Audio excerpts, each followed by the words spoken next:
I'm John Metcalfe. I get a lot of questions about my strength training and why I only use one set per exercise. So I thought I'd put together a short little video just to explain my training philosophy and why I do my training this way. Okay, so we're all familiar with the concept that in order to stimulate a muscle to get bigger and to get stronger, it needs to contract against the resistance and produce force or tension. So taking that philosophy into my strength training, I like to make life as difficult as possible for the exercising muscles. Now, this is contrary to what I see when I see other people training. They tend to want to make life as easy as possible for their exercising muscles. And they achieve this by using a lot of body English, by using momentum, and avoiding the difficult range of motion for the exercises. Now, it's my opinion that the reason they do that is it's a very egotistical approach. And by that, I mean they're caught up in the numbers. They're caught up in the numbers of the reps, of the sets, and of the amount of weight that they're lifting.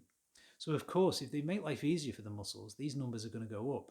And in doing so, it makes them feel better. It's good for their ego. Now, I'm not saying this method doesn't work, because it does. Now, we only have to look into any gym anywhere in the world and we see big, strong people using this multi-set approach. However, it's my belief that it's not the most efficient and it's not the best way to age.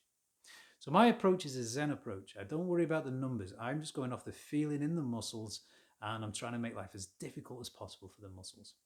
So I achieve this several ways. Firstly, I slow down the reps. So my reps take between 4 and 6 seconds. So it's 4 to 6 seconds on the concentric phase.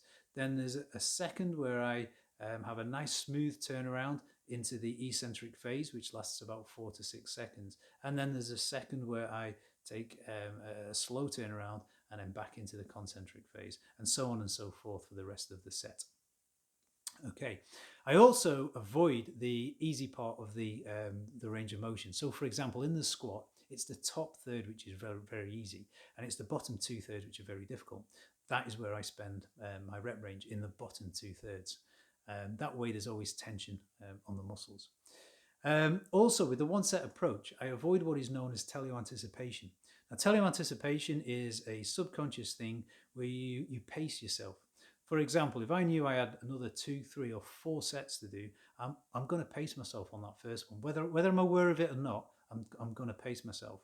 Whereas if you've only got one set and you know you've only got one set, you can go all out. Now, I did mention the multi-set approach does work, but I think there's so many benefits from the single set. That is why I use it. The benefits include it's time efficient. Obviously, it takes less time to do one set than it does to do many sets. Also, that's more time for recovery. Secondly, it's very safe, in my opinion, because there isn't any momentum, there isn't any acceleration, and the turnarounds are very gradual. Whereas, if you look at data for what causes injuries, it's usually in the eccentric phase and these turnaround phases when there's a lot of acceleration and momentum. So it lessens the chances of getting injured. And of course, if there's less reps and there's less sets, then there's less wear and tear on the joints, which helps with successful aging. So that's my reasons for doing the single set approach to strength training. I hope you enjoyed this little video. Thanks for watching, and if you did like it, please subscribe.